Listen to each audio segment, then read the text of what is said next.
नमस्कार. आपल्या सगळ्यांचे सोशल महाराष्ट्र न्यूज चॅनलमध्ये हार्दिक स्वागत. चला वळूया तर एका नवीन बातमीकडे. आजची बातमी. धुळे शहरातील प्रमुख रस्त्यांवर पडलेल्या जीवघेण्या खड्ड्यांच्या समस्येवरून शिंदे गट शिवसेना आक्रमक झाली आहे. जिल्हा प्रमुख मनोज मोरे यांच्या सूचनेनुसार महानगर प्रमुख संजय वाल्ले यांच्या नेतृत्वाखाली आज मोठ्या संख्येने कार्यकर्त्यांनी अतिरिक्त जिल्हाधिकारी बोरकर यांना घेराव घातला. शहरातील रस्त्यांची अक्षरशः चाळण झाली असून नागरिकांना जीव मुठीत घेऊन प्रवास करावा लागत आहे आणि रोज अपघात होत असल्याचा संताप यावेळी व्यक्त करण्यात आला. आंदोलकांची आक्रमक भूमिका पाहून बोरकर यांनी तातडीने महानगरपालिका आयुक्त व सार्वजनिक बांधकाम विभागाच्या अधिकाऱ्यांना मोबाईलवरून संपर्क साधून रस्ते दुरुस्तीचे कडक आदेश दिले. गणेशोत्सवापूर्वी आदेश देऊनही काम न करणाऱ्या अधिकाऱ्यांवर कारवाईची मागणीही यावेळी करण्यात आली. येत्या 8 दिवसात शहरातील खड्डे न बुजवल्यास प्रत्येक खड्ड्यात रांगोळी काढून शिवसेना स्टाईलने आगळेवेगळे आंदोलन छेडण्याचा इशारा संजय वाल्ले यांनी दिला.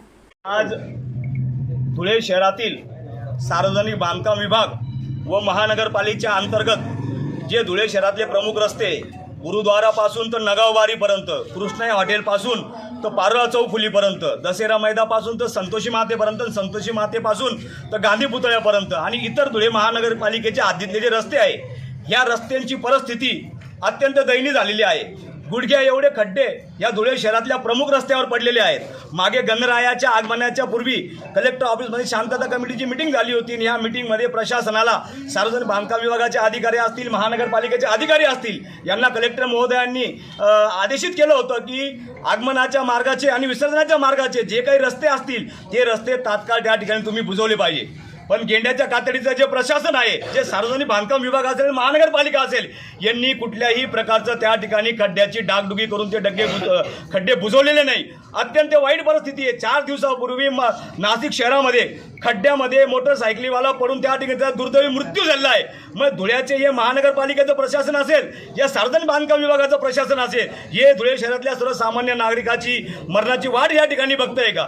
दुसरा विषय असा की कमलाबाई पासून तर जेकडे ठाकरेपर्यंत सार्वजनिक बांधकाम विभागाचा जो रस्ता आहे, या रस्त्यावरचं पूर्ण डांबर बाहेर निघून गेलेलं आहे आणि त्या ठिकाणी जी खडी आहे ती रोडावर उडते आणि प्रचंड धुळीचं साम्राज्य त्या ठिकाणी निर्माण झाले आणि रस्त्याची चाळण झालेली आहे. आज आम्ही या ठिकाणी जिल्हाधिकारी महोदयाला निवेदन दिलंय आणि 10 दिवसामध्ये जर रस्त्याची त्या ठिकाणी डागडुगी करून रस्ते जर चांगले नाही झाले तर आम्ही सगळ्या रस्त्यांवर रांगोळ्या टाकू आणि त्या रस्त्यांमध्ये जे खड्डे पडलेले त्या खड्ड्यामध्ये बेश्रमाचे झाडं त्या ठिकाणी शिवसेनेच्या स्टाईलने आम्ही त्या ठिकाणी आंदोलन करून लावण्यात येईल.